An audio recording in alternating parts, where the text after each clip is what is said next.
Igreja, corpo vivo de Cristo. Com esse tema, nós vamos aprendendo a definir quem somos, o que queremos e a quem pertencemos.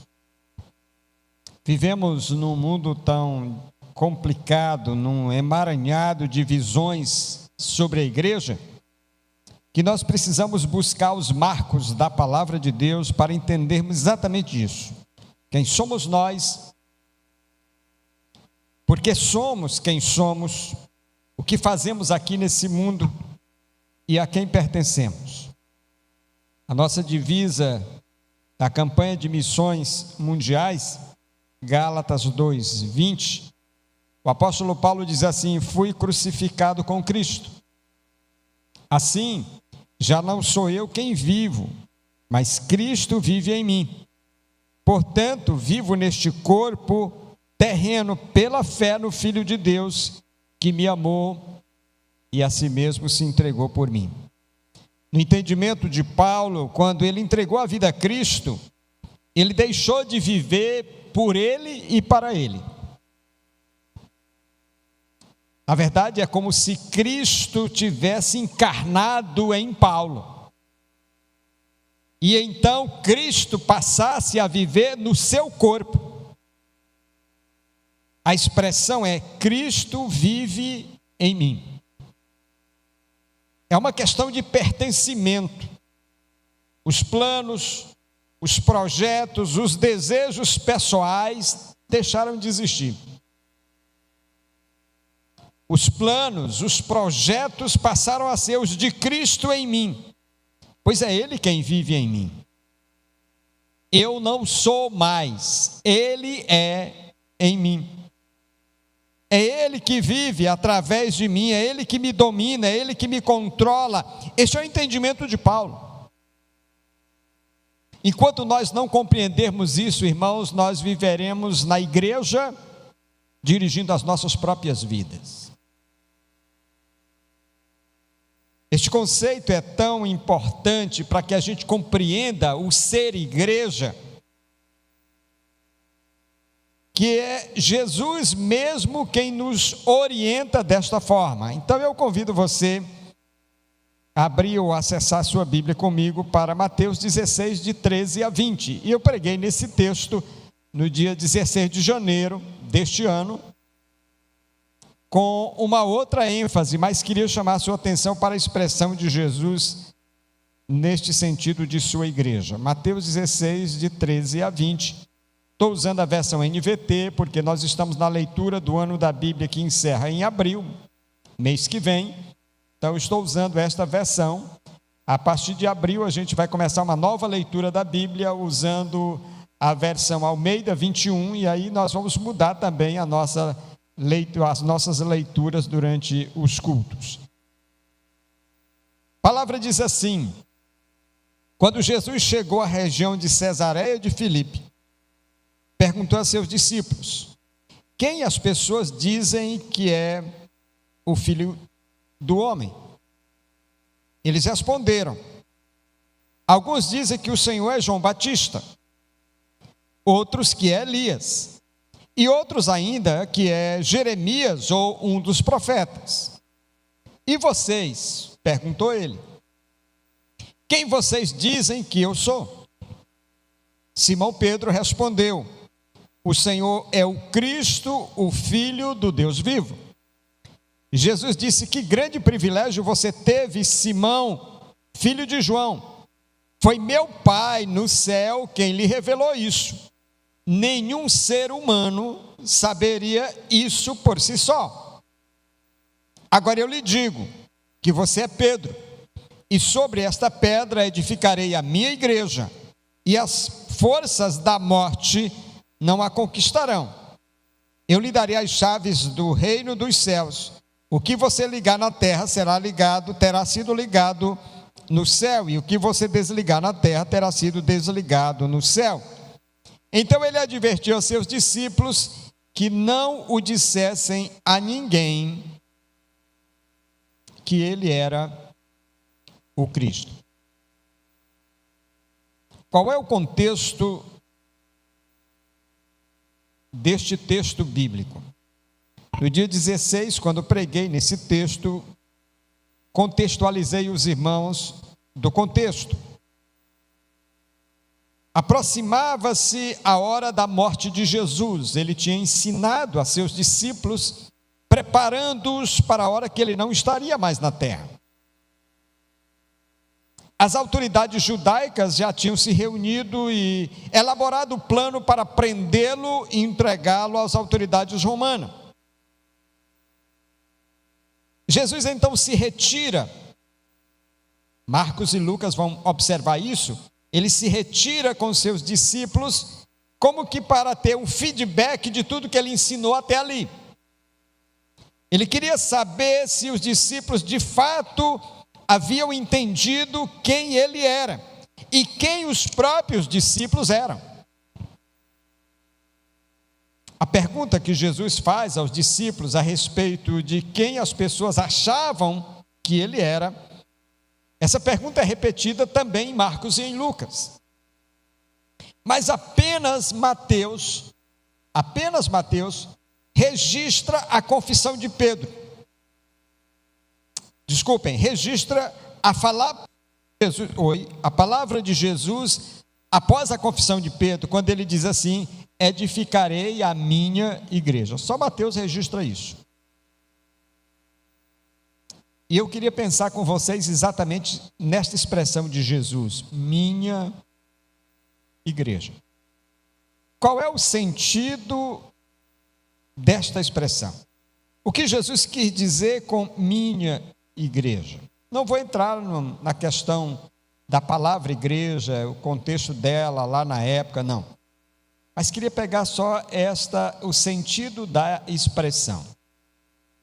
Já adiantei quando Paulo fala aos Gálatas que já está crucificado com Cristo e não é mais ele que vive, é Cristo que vive nele. Esse é o primeiro sentido da expressão, é o sentido de pertencimento. Jesus fala, minha igreja, é posse. É posse. Então, quando Jesus diz isso, ele está dizendo, olha, a igreja não é de ninguém, ela é minha. Ela não tem outro dono a não ser eu. Às vezes a gente esquece isso, né? Na minha vida de pastor, eu já vi muitas coisas no meio das igrejas. Eu já vi gente que achava que se saísse da igreja, ela fecharia a porta. E eu já tive gente que me disse isso, vou sair daqui e essa igreja fecha a porta. E graças a Deus nunca fechou, porque não era dele, não era de ninguém. A igreja é de Cristo Jesus. Quando Paulo escreve aos Coríntios, ele diz que pertencemos a Cristo porque fomos comprados por ele. 1 Coríntios 6, 20 e 7, 23, a mesma expressão é repetida 2 vezes. Paulo diz, fomos comprados por preço. O princípio do Novo Testamento é que todos nós somos pecadores e o pecado nos fez escravos. A imagem do comprado por preço, que Pedro vai dizer que foi o precioso sangue de Jesus, não foi com ouro e prata, mas esta expressão, comprado por preço, passa a imagem de que nós somos ou éramos escravos e estávamos à venda na praça. E Jesus chega lá e nos compra. Ele nos comprou com o seu próprio sangue. É interessante que quando João contempla os salvos diante do trono do Cordeiro, cantando um novo hino, ele diz, estes foram comprados dentre os homens, para serem as primícias para Deus e para o Cordeiro, e na sua boca não se achou engano, porque são irrepreensíveis. Apocalipse 14, versos 4 e 5. Minha igreja, eu a comprei. E ele não está falando de prédio. Naquela ocasião não tinha prédio. Era um pequeno grupo de discípulos, como nós somos hoje. A igreja é dele. Ele é o Senhor absoluto dela. É ele quem a conduz. É ele quem a disciplina. é Ele quem a ensina, é Ele quem a supre de tudo. Sem Ele não há igreja. Pode haver grupo, pode haver sociedade, associação, mas não igreja. A igreja só é igreja se pertence a Cristo Jesus. Sem Ele somos clube, qualquer coisa, menos igreja. Então entenda isso, igreja só é de Cristo e em Cristo. Por isso ele diz assim que sem Ele, nada podemos fazer. E quando ele diz nada podeis fazer, ele está falando do aspecto espiritual, porque há muita gente se denominando igreja fazendo muita coisa, e até coisas boas, mas não é igreja. Sem Ele, irmãos, nós vamos continuar fazendo muitas atividades, muitos programas, mas tudo vazio, sem sentido real, sem glória para Ele. Lembra da igreja de Laodiceia, lá em Apocalipse 3? Ela é uma demonstração muito clara de quando a igreja não tem noção de pertencimento, não tem noção de ser de Jesus.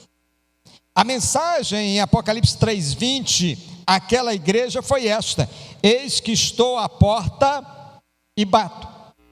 Se alguém ouvir a minha voz, abrir a porta, entrarei em sua casa, cearei com ele e ele comigo. Aquela igreja tinha deixado Jesus de fora, estava lá reunida, estava lá fazendo atividades, mas Jesus estava de fora. E ele então amorosamente bate a porta, espera ser ouvido, espera a porta ser aberta, espera entrar para ter intimidade com aquela igreja, cear na mesa, cearei com ele e ele comigo. Meus irmãos, nós corremos grande risco quando perdemos a noção de pertencimento. Não deixemos Jesus de fora das nossas vidas, dos nossos corações, não deixemos Jesus de fora do templo, nem dos nossos cultos. Quantas vezes, irmãos, eu chego em cultos e eu me sinto numa casa de show, porque tem tudo menos Cristo Jesus. Tem tudo para agradar o homem, para atrair o homem, para entreter o homem, mas não para glorificar o Senhor. Aquela igreja de Apocalipse, o Senhor disse: sei de tudo o que você faz. Apocalipse 3:15 a 17. Você não é frio nem quente. Desejaria que fosse um ou outro, mas porque é como água morna, nem quente nem fria, eu o vomitarei da minha boca. Você diz: sou rico e próspero e não preciso de coisa alguma. Essa era a visão que a igreja tinha dela. Temos tudo, fazemos tudo, podemos tudo. E ele diz assim: e você não percebe que é infeliz, miserável, pobre, cego e nu. Que distorção, né, irmãos? Alguém que se acha que é, e o Senhor diz que não é. Alguém que acha que tem, e o Senhor diz que é pobre. Alguém que acha que pode, e o Senhor diz que é miserável.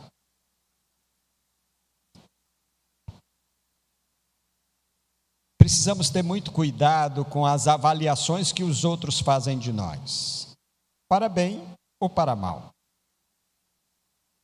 Porque a verdadeira avaliação é aquela que o Senhor faz.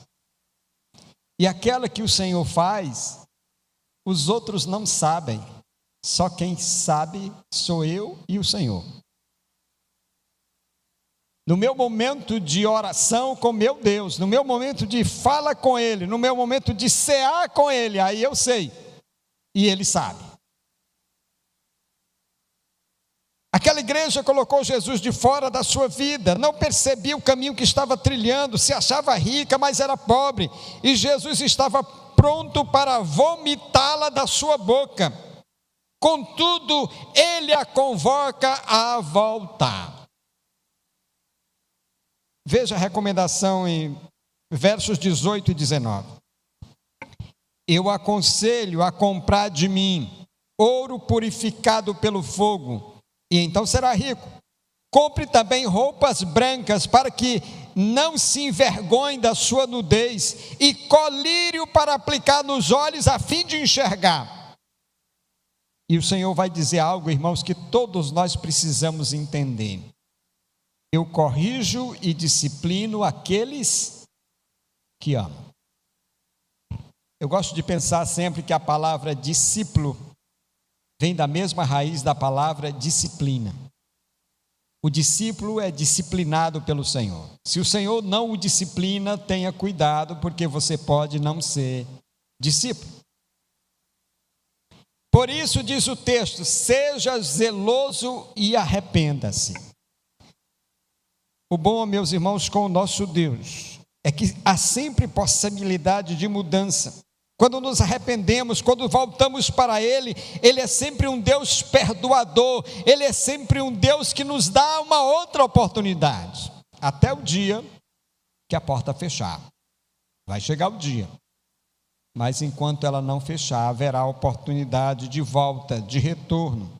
Isso é muito bom no nosso Deus, que Ele está sempre pronto a nos receber, mesmo o filho que sai de casa, que gasta tudo, que faz tudo indevido, quando ele cai em si, e ele reconhece e diz, pequei contra Ele, contra o meu Deus, e ele volta, o Pai o toma, perdoa e celebra. Nosso Deus é maravilhoso. Minha igreja tem um sentido de pertencimento. Somos dele, ele nos comprou, não pertencemos a nós mesmos, não pertencemos a ninguém, só pertencemos a ele.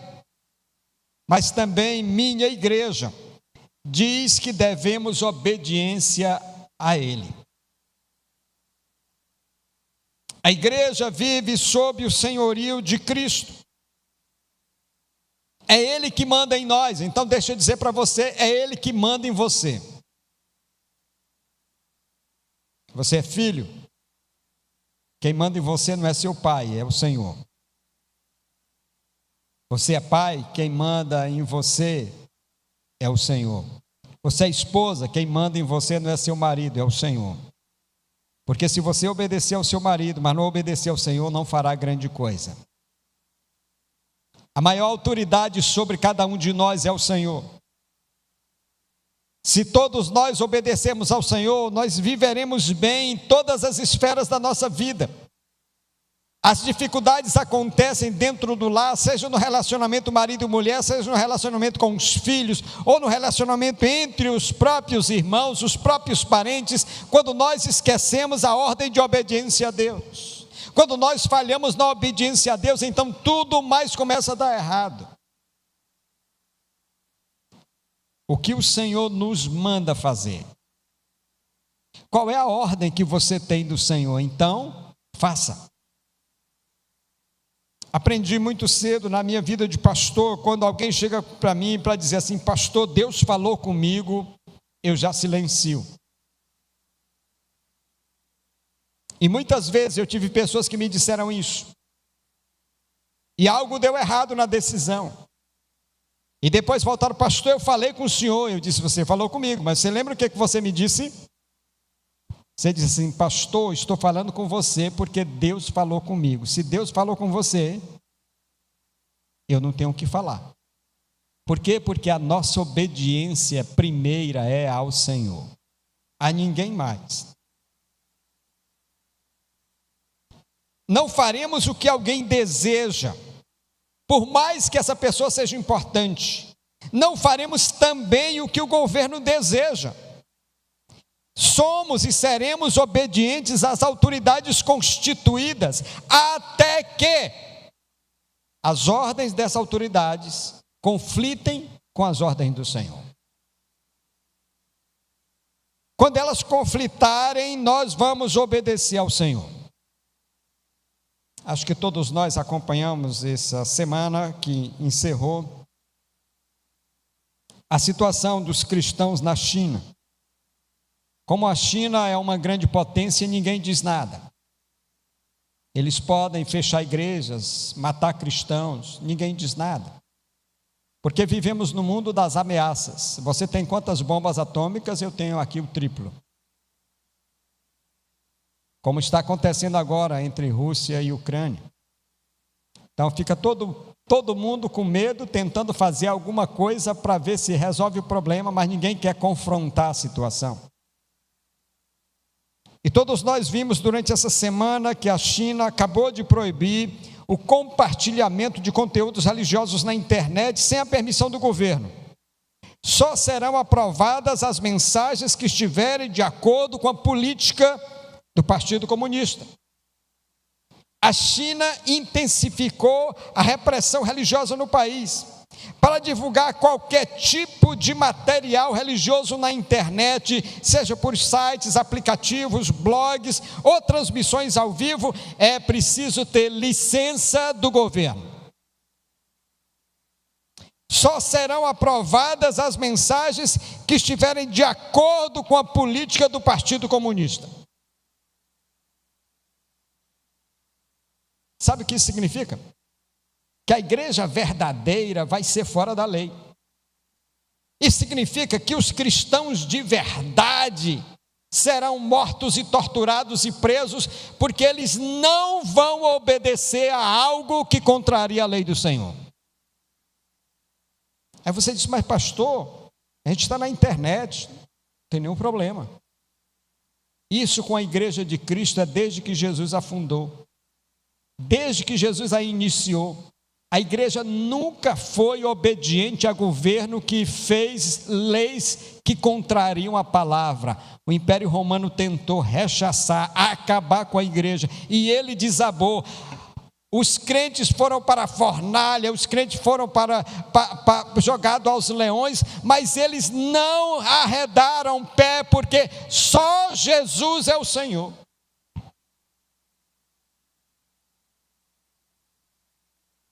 Então escreva isso: a verdadeira igreja na China será clandestina. É só olhar o Novo Testamento. Quando Pedro e João foram presos em Jerusalém por causa da pregação, da ressurreição de Cristo Jesus e da cura de um paralítico que mendigava à porta do templo, as autoridades judaicas os prenderam e depois, para libertá-los, deu uma ordem. Havia uma condição, e a condição era não falar mais no nome de Jesus. Atos 4, 19 e 20. Está lá a resposta que vem sempre, século após século. Pedro e João responderam: os senhores acreditam que Deus quer que obedeçamos a vocês e não a Ele? Não podemos deixar de falar do que vimos e ouvimos. Esta será sempre a nossa resposta. Sempre. Sempre que alguma autoridade determinar que a gente silencie o nome de Jesus, vamos dizer como Pedro e João no primeiro século: vocês acham que nós vamos obedecer a vocês e não ao Senhor? Aconteça o que acontecer, não podemos ficar calados diante do que temos visto e ouvido. Para Pedro e João havia uma ordem superior. Essa ordem era de Jesus. Eles não poderiam obedecer ao sinédrio e deixar de obedecer a Jesus. O pastor Darrell Robson, em seu livro Vida Total da Igreja, diz que a obediência a Cristo é a prioridade da igreja. A obediência a Cristo é a prioridade da igreja. Todos nós, irmãos, ontem nós fizemos um dia de jejum e oração. Todos nós deveríamos jejuar e orar todo dia e dizer: Senhor, o que estamos fazendo com as tuas ordens? O que estamos fazendo com os teus mandamentos? Muitas vezes nós queremos agradar as pessoas, nós queremos agradar a sociedade, nós queremos dar um jeitinho, um arrumadinho, e não é arrumadinho de carne não, né? É um arrumadinho na lei do Senhor. Muitas vezes a gente quer arrumar um jeitinho para desobedecer e agradar os outros. Jesus diz que nós só somos seus amigos, só somos sua igreja, se fizermos o que ele manda. João 15,14, vós sois meus amigos, se fizerdes o que eu vos mando. E em Mateus 7,21, Jesus diz que não basta usar o seu nome, não basta chamá-lo de Senhor.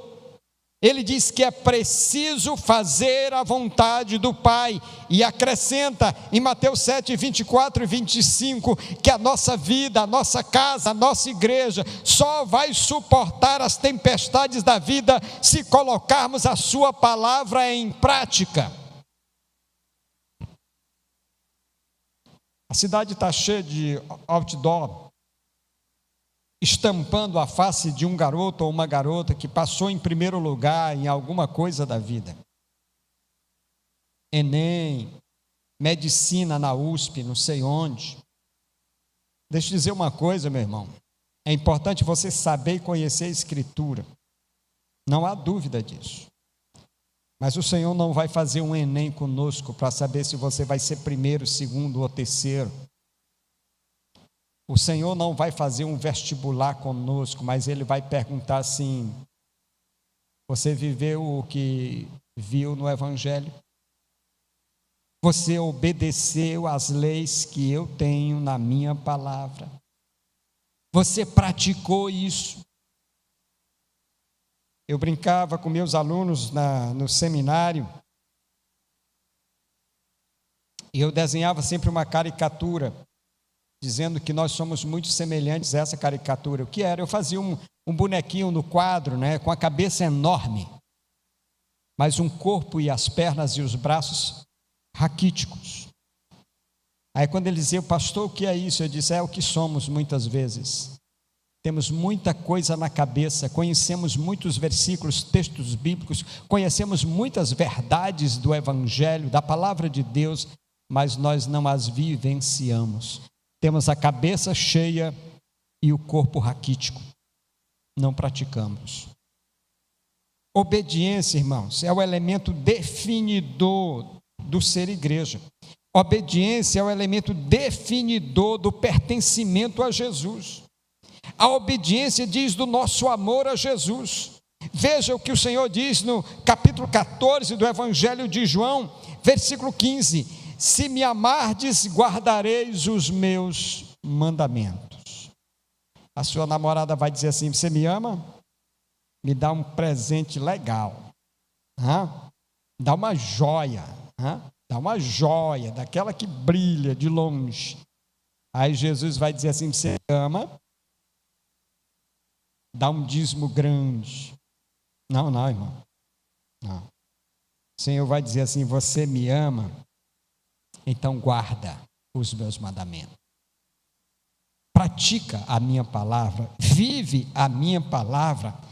Em João 14, 21, ele diz: se me amardes, guardareis os meus mandamentos. Em João 14, 23, ele diz: se alguém me amar, guardará a minha palavra. Em 14, 24, quem não me ama, não guarda a minha palavra. Ele fala dos dois lados. Você me ama, então guarda, obedece. Você não me ama, então não obedece. Você quer saber se você ama Jesus? Então, chegando em casa hoje, faça um exercício simples. Simples. Tranque-se lá no seu quarto, pegue um papel em branco e faça uma listinha dos mandamentos que você conhece da palavra de Deus. Aí depois você pergunta assim: estou obedecendo a esse, a esse, a esse. Aí você vai saber se você ama Jesus. Aí você vai saber. não adianta você cantar bem, não adianta você gritar alto, não adianta você dar aleluia alto, não adianta você falar em línguas, não adianta você entregar dízimo, não adianta você ofertar, não adianta você estar no culto todo domingo, não adianta você estar no culto de oração, não adianta você estar no pequeno grupo, se você não guarda a palavra, isso não conta diante do Senhor. Quem ama, obedece. Por isso que a gente recita aqui de vez em quando assim: manda quem pode e obedece quem é crente. Manda quem pode e obedece quem é crente. Quando Jesus diz minha igreja, aqui uma mensagem de pertencimento. Somos de Jesus, pertencemos a Ele, mas há aqui também uma mensagem de obediência e submissão. Somos obedientes a Ele pertencemos, somos dele, somos submissos a Ele, a ninguém mais. Minha igreja significa ainda que temos a proteção de Jesus. Como somos dele, como o amamos, recebemos dele a proteção. Lembra de Saulo, perseguidor da igreja? Quando ele conseguiu autorização para seguir perseguindo a igreja e prender os crentes fora de Jerusalém, ele foi a Damasco, e ele foi com esta autorização. Quando se aproximava da cidade, perto do meio-dia, uma luz mais forte que o sol brilhou no céu, e ele caiu no chão. E quando caiu, ouviu uma voz que lhe perguntava: Saulo, Saulo, por que me persegues? Ele, aterrorizado, atônito, pergunta: quem és, Senhor? E a resposta que ele ouviu foi estarrecedora.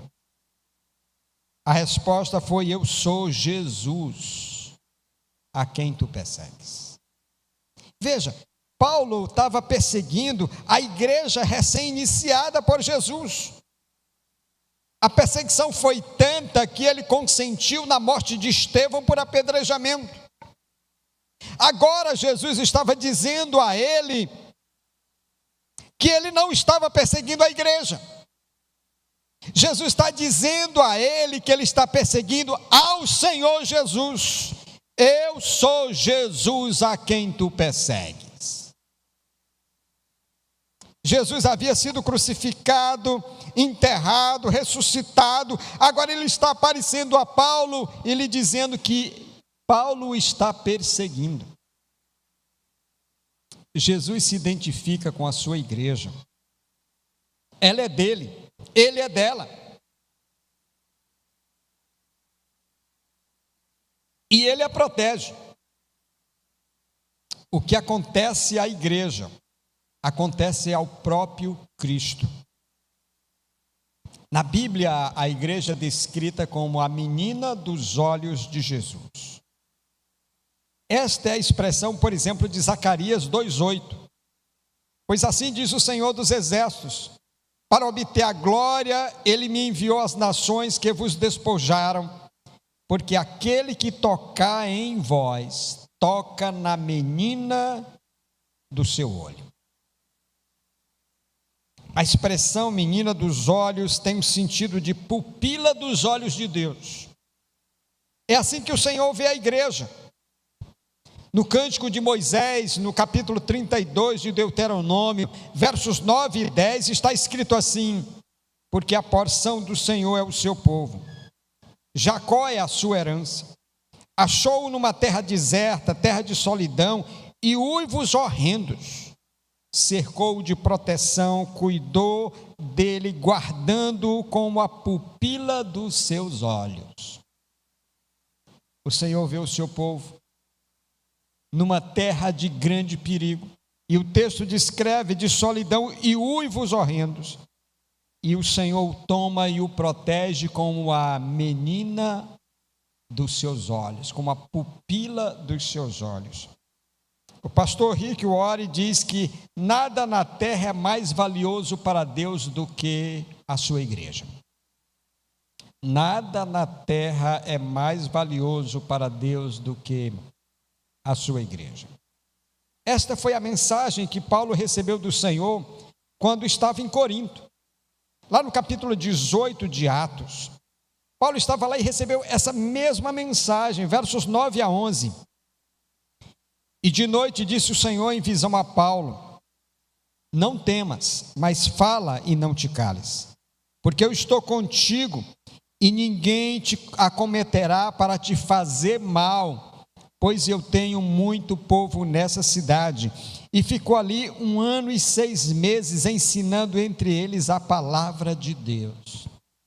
Apesar da perseguição, apesar das ameaças, Paulo fica naquela cidade 1 ano e 6 meses, e o Senhor o guarda e o protege, porque o Senhor tinha dito: ninguém te fará mal algum, ninguém tocará em ti.